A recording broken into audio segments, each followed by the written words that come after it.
Hello students, welcome to channel सब कुछ no.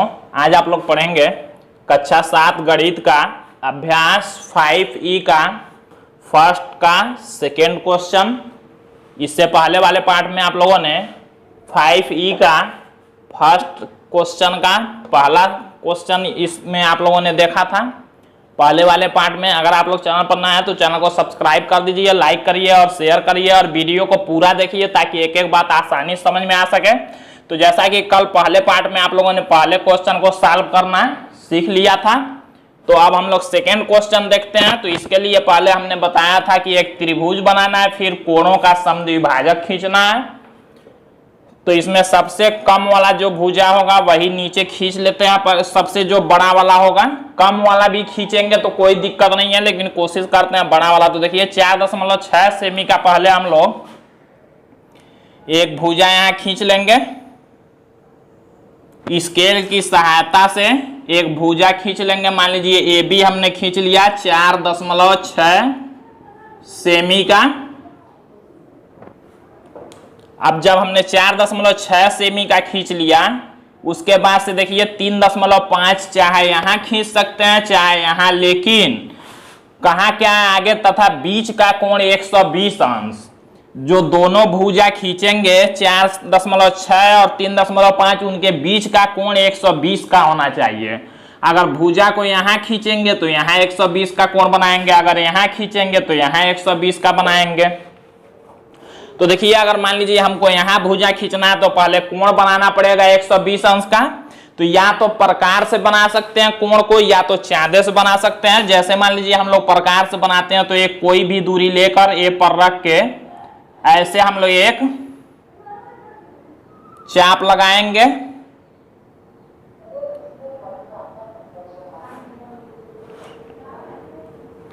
तो हम लोग ए पर रख के एक चाप लगाएंगे, किसी भी दूरी से ये चाप हम लोग लगा सकते हैं।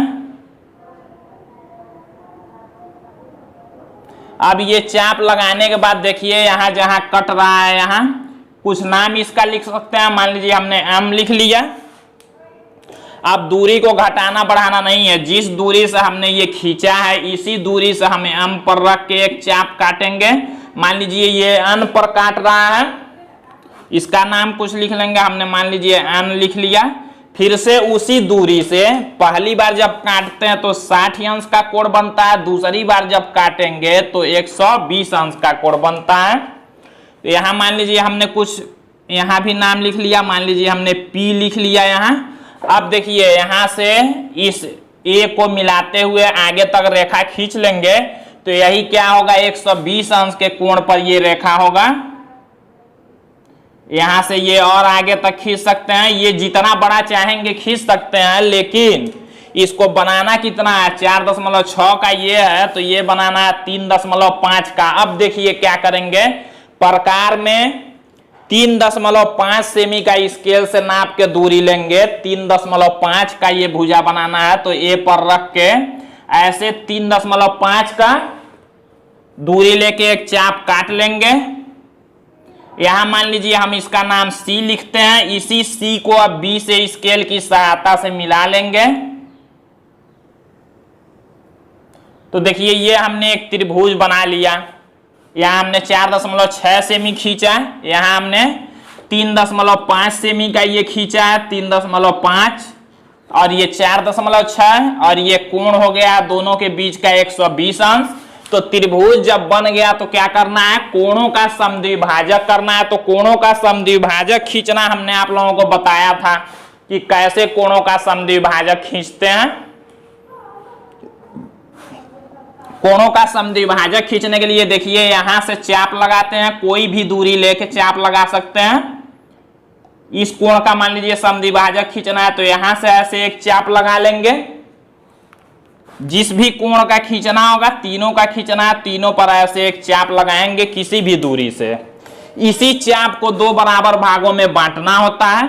मान लीजिए यहां पर हम रखेंगे तो इस चाप का आधे से अधिक का दूरी लेके एक चाप लगा लेंगे और उसी दूरी से यहां रख के पहले वाले चाप को काट लेंगे। तो ये हमने इस कोण का समद्विभाजक कर लिया। अब ये जो समद्विभाजक है इसको इस बी से मिलाते हुए स्केल से आगे तक बढ़ा लेंगे, जहां तक चाहेंगे बढ़ा सकते हैं। तो एक समद्विभाजक हमने खींच लिया। मान लीजिए इस कोण का खींचना, तो यहाँ देखिए चाप पहले से बना हुआ, तो इसी चाप का 2 बराबर भागों में बांट के कर लेते हैं। देखिए यहाँ रखेंगे, आधा से अधिक का दूरी लेके ऐसे चाप लगाएंगे, उसी दूरी से एक दूसरा चाप यहां से लगाएंगे, और जहां ये देखिए कट रहा है इसी को इससे मिलाते हुए आगे तक बढ़ा लेंगे। तो देखिए हमने 2 खींच लिया है। अब तीसरा यहां का खींचना है, तो वहां भी हम एक चाप पहले ऐसे लगाएंगे। कोण का समद्विभाजक इसी तरह खींचते हैं, एक किसी भी दूरी से ऐसे चाप लगा लेंगे, और चाप लगाने के बाद करते क्या हैं, इसी चाप का आधा से अधिक का दूरी लेके एक बार इस इधर से एक चाप लगाते हैं, आधा से अधिक का दूरी लेके,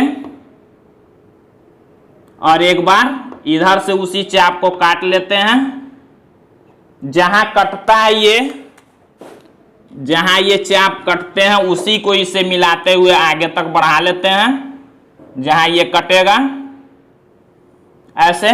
तो देखिए हमने तीनों खींच लिया है समद्विभाजक, और तीनों समद्विभाजक देखिए एक ही बिंदु पर मिल रहा है, इसका नाम हम लोग आई लिख लेते हैं। तो इस तरह से हमारा फिगर ये बन चुका है। अब हम लोग ज्ञात है, रचना करनी है। रचना के चरण पहले के जैसे ही लिखेंगे, जैसा पहले क्वेश्चन में हमने लिखा है।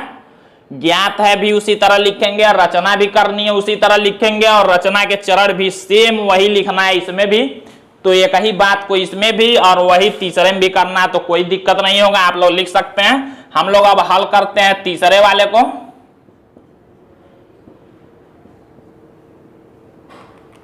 कुछ बदलना नहीं है, पहले वाले का जैसे लिखे हैं वैसे ही सब कुछ पहले वाले का ही दूसरे वाले में भी और तीसरे वाले में भी लिख देंगे।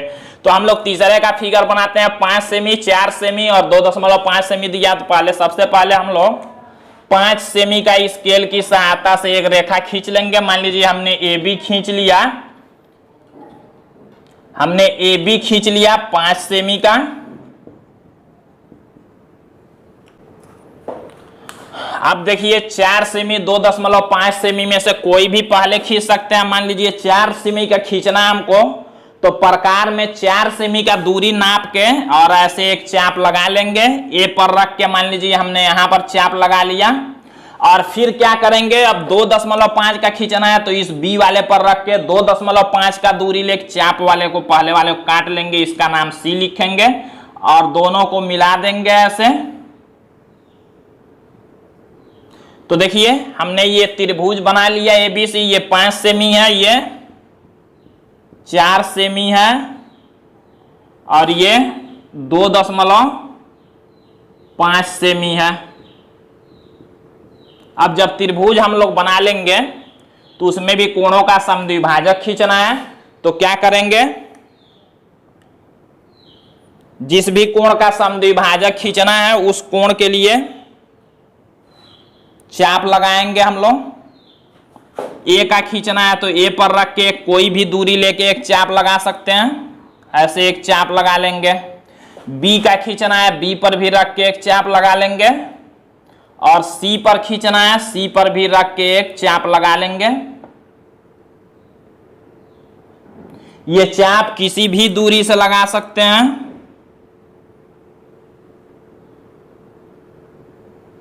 अब देखिए इसी चापों को 2 बराबर भागों में बांटते हुए रेखा खींच देना है। इस चाप को बांटना है तो देखिए प्रकार पहले यहां रखेंगे, इस चाप के आधे से अधिक का दूरी लेके चाप लगाएंगे, उसी दूरी से इस पर रख के एक चाप लगाएंगे और ऐसे इसको मिलाते हुए आगे तक बढ़ा लेंगे। वही काम यहां करना, आधा से अधिक इस चाप का दूरी लेके चाप लगाएंगे और फिर वहां से लगाएंगे और ऐसे आगे तक बढ़ा लेंगे जहां कट रहा है। सीधा देखिए सही से आप लोग खींचेंगे, यहां कटा था। अब देखिए फिर इसका करना है, यहां भी आधे से अधिक का दूरी लेके चाप लगाएंगे, उसी दूरी से यहां से लगाएंगे और जहां कट रहा है उसको मिलाते हुए आगे बढ़ा लेंगे। तीनों एक ही बिंदु पर मिलेंगे, इसका नाम आई लिख लेंगे। तो ये तीसरे वाले के लिए भी फिगर बन चुका है और इसका भी ज्ञात है, रचना करनी है। रचना के चरण पहले वाले क्वेश्चन के जैसा सेम सब कुछ उसी तरह रहेगा, कुछ बदलना नहीं है। तो तीनों का एक ही जैसे आप लोग लिख सकते हैं। अब आप लोग देखेंगे सेकेंड क्वेश्चन।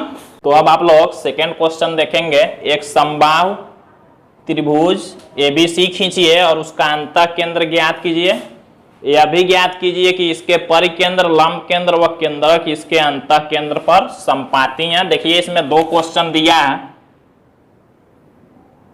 पहले तो ये दिया है कि एक समबाहु त्रिभुज एबीसी खींचिए और उसका अंतः केंद्र ज्ञात कीजिए। तो समबाहु त्रिभुज देखिए कैसे खींचते हैं। समबाहु त्रिभुज जिस त्रिभुज की तीनों भुजाएं बराबर होती हैं उसको समबाहु त्रिभुज कहते हैं। तो किसी भी दूरी से हम लोग एक भुजा खींच लेंगे समबाहु त्रिभुज का। मान लीजिए हमने ए बी खींच लिया और बराबर दूरी से ही खींचेंगे। अब देखिए ये जितना दूरी का ये रेखा लेंगे, ये रेखा का दूरी नाप लेंगे यहां से यहां तक का, और उतना ही दूरी से ऐसे दूरी लेके प्रकार से यहां से एक चाप ऐसे लगा लेंगे और उसी दूरी से बी पर रख के यहां पर एक चाप लगा लेंगे। मान लीजिए सी पर कट रहा है, सी को ए से और सी को बी से मिलाते हुए ऐसे त्रिभुज बना लेंगे। स्केल की सहायता से मिलाएंगे। अब देखिए जब त्रिभुज बना लेंगे समबाहु त्रिभुज जिसमें तीनों भुजाएं बराबर रहेंगी, जितना भुजा ये उतना ही ये भी, उतना ही ये भी होना चाहिए। या नाप के भी बना सकते हैं 5 सेमी 5 सेमी 5 सेमी का, या ऐसे ये जितना बड़ा खींचेंगे उतना ही प्रकार में दूरी लेके और एक बार ऐसे चाप काटेंगे, एक बार ऐसे, जहां कटेगा वहीं से मिला लेंगे तो समबाहु त्रिभुज बनेगा। अब इसके बाद इसका अंतः केंद्र, तो अंतः केंद्र कैसे ज्ञात करते हैं, वही कोणों को दो बराबर भागों में बांटना होता है। आप कोई भी दूरी लेके ऐसे यहां से एक चाप लगाएंगे इस कोण के लिए, एक कोई भी दूरी लेके यहां से चाप लगाएंगे और एक कोई भी दूरी लेके यहां सी पर प्रकार को रख के यहां से चाप लगाएंगे। अंतः केंद्र का मतलब यही होता है, ये जो चाप खींच लिए हैं, जो कोण बना लिए, इसी कोणों को दो बराबर भागों में बांटना होता है। तो देखिए अब क्या करते हैं, इसको दो बराबर भागों में बांटना है तो यहाँ पर प्रकार को रखेंगे और इस चाप का आधा से अधिक दूरी लेके ऐसे एक चाप लगा लेंगे। अब दूरी को घटाना बढ़ाना नहीं है, फिर यहाँ से रख के ऊपर के तरफ से इस चाप को काट लेना है। बस यही काम तीनों में करना है। यहाँ देखिए कट रहा है, जहाँ कटेगा वहीं से स्केल की सहायता से इसको मिलाते हुए ऐसे खींच लेंगे रेखा एक। अब मान लीजिए हमको इसका खींचना है तो यहां भी प्रकार को रखेंगे ऐसे और इस चाप के आधे से अधिक का दूरी लेके एक चाप ऐसे लगाएंगे और उसी दूरी से एक यहां से दूसरा चाप काटेंगे। जहां ये दोनों चाप एक दूसरे को काट रहे हैं वही मिलाते हुए बी से स्केल के ही सहायता से आगे के तरफ खींच लेंगे और फिर वही काम यहां भी करना है। ये जो चाप है इसका आधा से अधिक का दूरी लेके एक चाप लगाएंगे ऐसे और फिर उसी दूरी से यहां से एक चाप इसको काट लेंगे। जहां पर ये एक दूसरे को चाप काट रहे हैं इसी को इस सी से मिलाते हुए स्केल की सहायता से आगे तक बढ़ा देंगे। ये तीनों देखिए जहां एक ही बिंदु पर मिल रहे हैं उसी का नाम आई लिखेंगे। तो यही हमारा अंतः केंद्र हो गया, जहां तीनों कोणों के समद्विभाजक मिलते हैं वही अंतः केंद्र होता है। तो हमने अंतः केंद्र कहा था, एक समबाहु त्रिभुज बनाइए उसका अंतः केंद्र ज्ञात कीजिए, वो भी हमने कर लिया। अब कह रहा है यह भी ज्ञात कीजिए कि इसके परिकेंद्र, लंब केंद्र व केंद्रक इसके केंद्र पर संपाती हैं। तो ये देखिए ज्ञात करने के लिए इसका फिर से इसी में फिगर नहीं बनाएंगे, हम लोग आंसर में क्या लिख देंगे, आप लोग रफ पर बना के इसको चेक कर सकते हैं।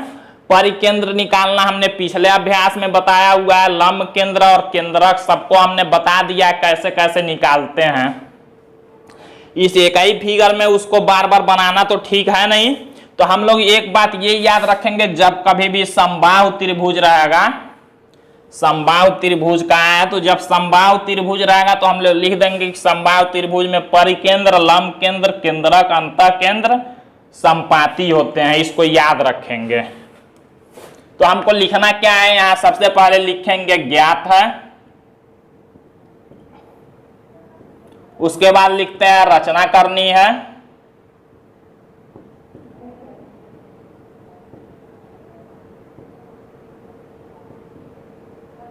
और यहां लिखते हैं रचना के चरण।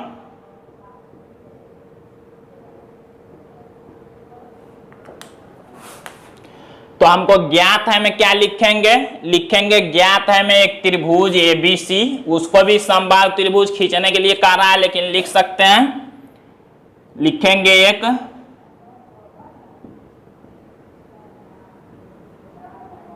समबाहु त्रिभुज एबीसी। रचना क्या करनी है, अंतः केंद्र खींचना है। समबाहु त्रिभुज का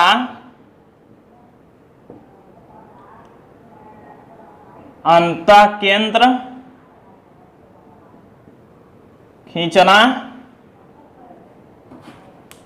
रचना के चरण इसमें सबसे ज्यादा इंपॉर्टेंट होता है इस क्वेश्चन के लिए। समबाहु त्रिभुज खींचिए, इसमें भी लिखा हुआ, तो ज्ञात है रचना करनी है, उतना इंपॉर्टेंट नहीं है इसके लिए। रचना के चरण जरूरी है, तो हम लोग क्या लिखेंगे, लिखेंगे सर्वप्रथम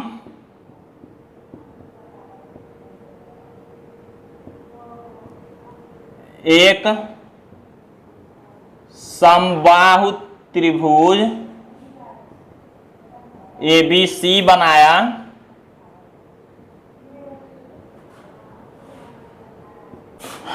अब लिखेंगे क्या कि त्रिभुज के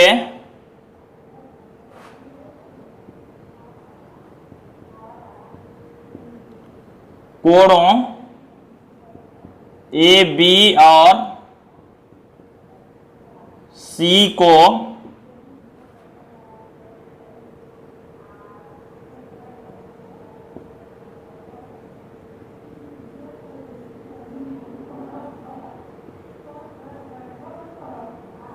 समद्विभाजित किया, या समद्विभाजक रेखा खींचा लिख सकते हैं, या समद्विभाजित किया।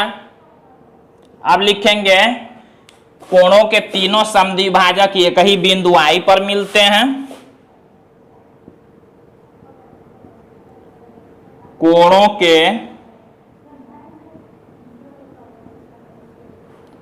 तीनों समद्विभाजक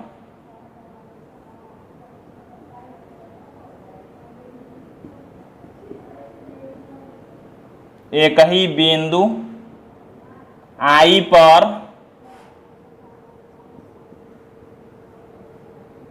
मिलते हैं, अतः आई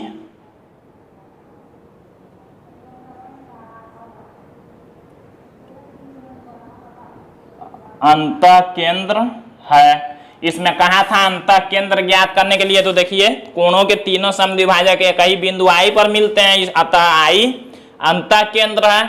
आगे और पूछा है, तो अगले नंबर में हम लोग लास्ट में लिखते हैं क्या, कहा है कि इसके परिकेंद्र लंब केंद्र केंद्रक इसके अंतः केंद्र पर संपाती होते हैं, तो लिखेंगे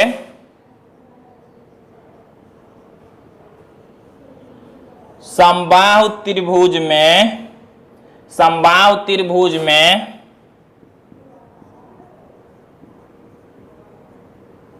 परिकेंद्र लंब केंद्र व केंद्रक अंतः केंद्र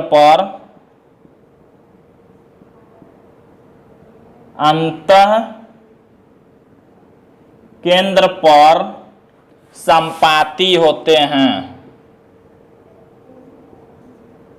संपाती होते हैं। बस हो गया, इसका ज्ञात है, रचना करनी है, रचना के चरण। अब आप लोग इस 5E का लास्ट क्वेश्चन नंबर 3 देखेंगे, उसके बाद ये चैप्टर पूरा कंप्लीट होगा। आप लोगों के बुक में हो सकता है 5E के जगह पर 5F में ये सारा चैप्टर दिया हो। तो हम लोग थर्ड और लास्ट क्वेश्चन देखते हैं। दिया है पार्श्व चित्र में त्रिभुज ABC एक समद्विबाहु त्रिभुज है, इसमें AB बराबर AC है। समद्विबाहु मीन्स जिस त्रिभुज की दो भुजाएं बराबर होती हैं। ए बी बराबर ए सी का है, मीन्स ये दोनों भुजाएं बराबर हैं। ए पी कह रहा है कोण ए का अर्धक है, ये कोण ए का अर्धक मीन्स दो बराबर भागों में बांट रहा है, ये और ये दोनों बराबर हैं।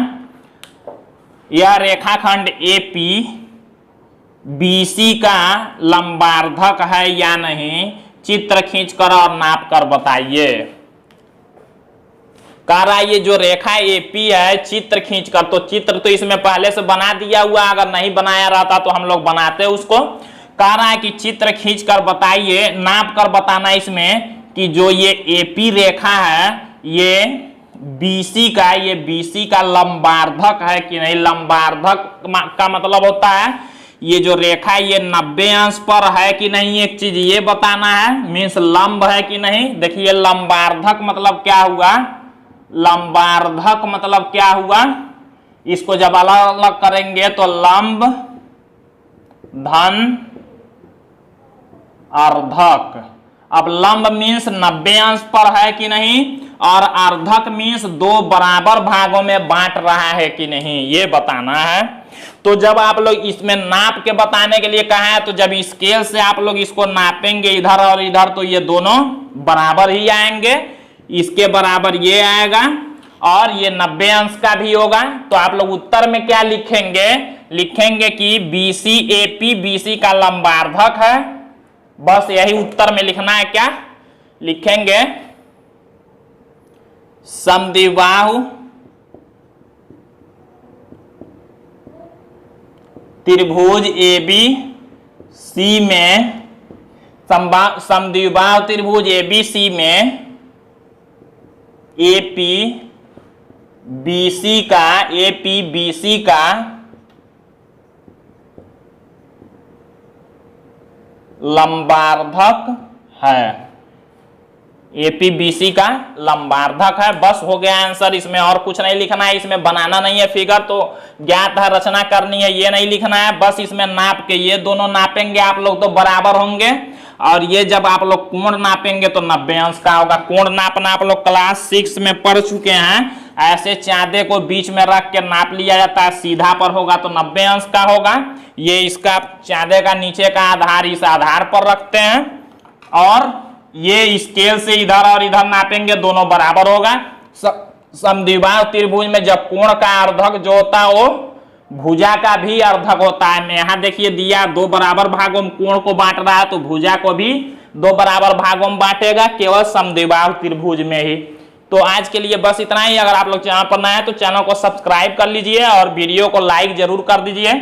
अब अगले पार्ट में आप लोग 5 का F देखेंगे, आप लोगों के बुक में हो सकता है 5 का G दिया हो। तो आज के लिए बस इतना ही।